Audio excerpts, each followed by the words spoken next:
अरविंद केजरीवाल की गिरफ्तारी के मामले में जो सीबीआई ने उन्हें गिरफ्तार किया है, उसकी हाईकोर्ट में सुनवाई चल रही है और सुनवाई के दौरान पाकिस्तान के जो जेल में बंद पूर्व प्रधानमंत्री इमरान खान का भी जिक्र हुआ और ये इस पर आज सुनवाई हो रही है। उस पर अभी क्या क्या बातें हुई, क्या क्या उनके वकील ने कहा और आगे क्या प्रोग्रेस है, वो सारी इस वीडियो में डिटेल में बात करेंगे। वीडियो को अंत तक देखें। नमस्कार, मैं नंदन सिंह बिष्ट, आप देख रहे हैं ईमेल दस्तावेज। अगर आप इस वीडियो को यूट्यूब चैनल पर देख रहे हैं और चैनल में नए हैं तो चैनल को सब्सक्राइब करें और बेल का आइकन भी दबाएं। अगर आप इसको फेसबुक पेज पर देख रहे हैं तो पेज को लाइक करें। अगर आप इसको इंस्टाग्राम पर देख रहे हैं तो हमको फॉलो करें और वीडियो को शेयर करना ना भूलें। सुप्रीम कोर्ट ने जो ईडी का मामला दिल्ली के मुख्यमंत्री केजरीवाल पर चल रहा था, उससे उनको अंतरिम जमानत दे दी, परंतु वो अभी सीबीआई ने जो उन पर केस चला रखा है उसके तहत बंद है। वो मामला हाई कोर्ट में चल रहा है, उस पर आज सुनवाई हो रही है। सुनवाई के दौरान उनके जो वकील हैं अभिषेक मनु सिंघवी, वो उनकी पैरवी कर रहे हैं। उन्होंने पाकिस्तान के पूर्व प्रधानमंत्री और क्रिकेटर इमरान खान का भी जिक्र किया, जो उन पर केस चल रहा है। उस मामले की भी तुलना केजरीवाल जी से कही और पाकिस्तान और हिंदुस्तान की न्याय प्रणाली का भी उसमें थोड़ा सा उन्हें तुलना करने की कोशिश की।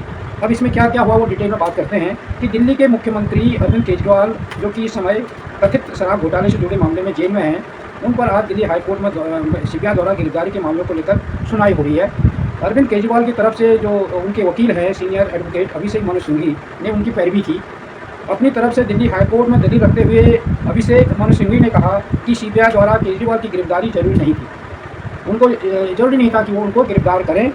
उन्होंने कहा कि ट्रायल कोर्ट ने हमें 20 जून को PMLA के तहत रेगुलर बेल दी थी।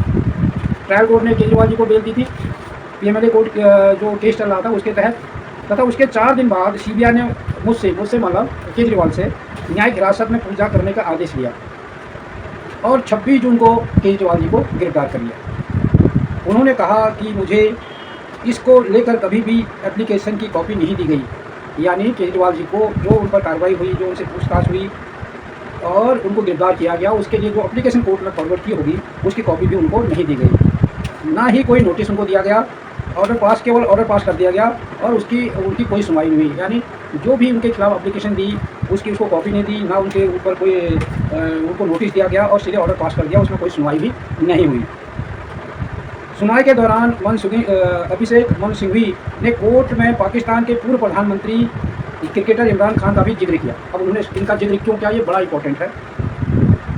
उन्होंने कहा कि हाल ही में इमरान खान को रिलीज़ कर दिया गया था। अब इमरान खान को भी रिलीज़ कर दिया गया था, जैसे अरविंद केजरीवाल को ट्रायल कोर्ट ने 20 जून को जमानत दे दी थी, तो वैसे उनके साथ हुआ इमरान खान के साथ। तो क्या हुआ कि लेकिन उन्होंने दूसरे मामले में दोबारा गिरफ्तार कर लिया गया। फिर एक मामले में तो इमरान खान को रिलीज़ कर दिया, दूसरे मामले में गिरफ्तार कर लिया गया। यह हमारे देश में नहीं हो सकता, क्योंकि पाकिस्तान और हमारे देश में अलग अलग न्याय व्यवस्था है। तो ऐसी हरकतें जो पाकिस्तान में हो रही हैं, इस टाइप की हरकतें हमारे देश में नहीं होनी चाहिए, नहीं हो सकती हैं। उन्होंने कहा कि ट्रायल कोर्ट ने सीबीआई के प्रोडक्शन वारंट जारी करने के आवेदन को स्वीकार कर लिया। उन्होंने कहा कि सीबीआई के जो ट्रायल कोर्ट था उसने क्या किया कि जो सीबीआई ने प्रोडक्शन वारंट जारी किया था उसको स्वीकार किया, जबकि जांच एजेंसी ने 25 जून को लगभग 3 घंटे तक उनसे पूछताछ की थी। जब जांच एजेंसी ने 25 तारीख को 3 घंटे तक केजरीवाल से पूछताछ की, उसके बावजूद जो ट्रायल कोर्ट था उसने जो सीबीआई का प्रोडक्शन वारंट था उसके आवेदन को स्वीकार कर दिया। उन्होंने आगे कहा कि उसके बाद 1 साल पुराने सम्मन पर बिना कोई कारण बताए अब वो सेक्शन 41 लगाना चाहते हैं। 1 साल पहले जो केजरीवाल को सम्मन दिए गए थे उसमें बिना कोई कारण बताए, उसमें कोई कारण नहीं बताया जा रहा है, सेक्शन 41 लगाना चाहते हैं। यह बताने का कोई प्रयास नहीं किया गया कि कैसे, कब और कौन सी गिरफ्तारी हुई।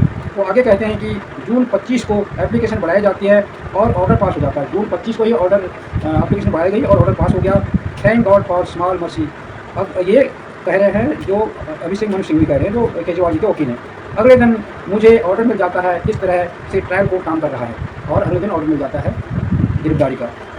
लाइव लॉ के अनुसार केजरीवाल के पक्ष में दलील रखते हुए अभिषेक मनु सिंघवी हाईकोर्ट से कहा है, मान लीजिए मैं कहता हूं कि 100 करोड़ देखने का सवाल ही नहीं उठता, मुझे इस बारे में कुछ नहीं पता, तो वो कहते हैं कि कोई संतोषजनक जवाब नहीं दिया। यानी अगर वो कहते हैं कि मुझे पता ही नहीं है, मुझे 100 करोड़ मैंने देखा ही नहीं और कोई सवाल ही नहीं उठता मैंने दिया करके, तो सीबीआई कहती है संतोषजनक सवाल नहीं है। यानी अब सीबीआई को संतोष करने वाला सवाल का जवाब क्या हो सकता है। आगे बोलते हैं अभिषेक मनु सिंघवी कि अगर वो कहते हैं कि मुझे नहीं पता तो मैं जवाब नहीं दूंगा। यह स्टार चैम्बर अप्रोच है। मैं जानबूझकर एक उदाहरण दे रहा हूँ। क्या वो कह सकते हैं कि अगर आप इस तरह जवाब देंगे तो मैं आपको गिरफ्तार कर लूँगा?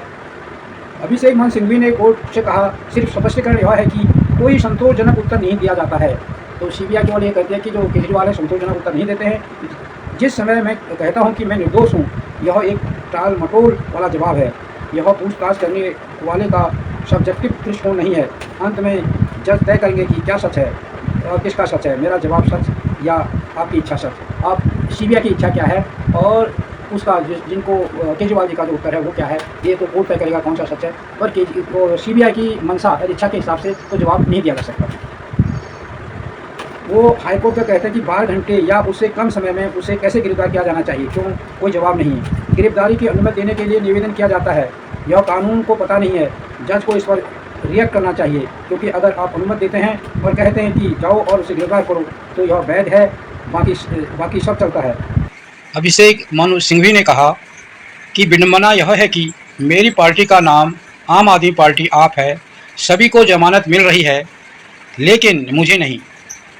उन्होंने यह भी दलील दी कि सोते समय ब्लड शुगर गिरकर 50 तक पहुंच जाता है, यह चिंता का विषय है।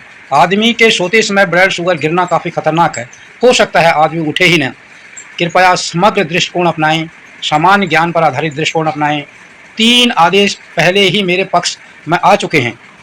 इन सब के जवाब में सीबीआई ने जो दलील दी उसमें सीबीआई के special public prosecutor DP Singh ने अपनी दलीलें पेश करते हुए कहा कि जहां तक आरोपी का सवाल है, उन्हें सभी विशेषाधिकार और अधिकार प्राप्त हैं। जांच एजेंसी के पास ऐसा विशेषाधिकार बहुत कम है।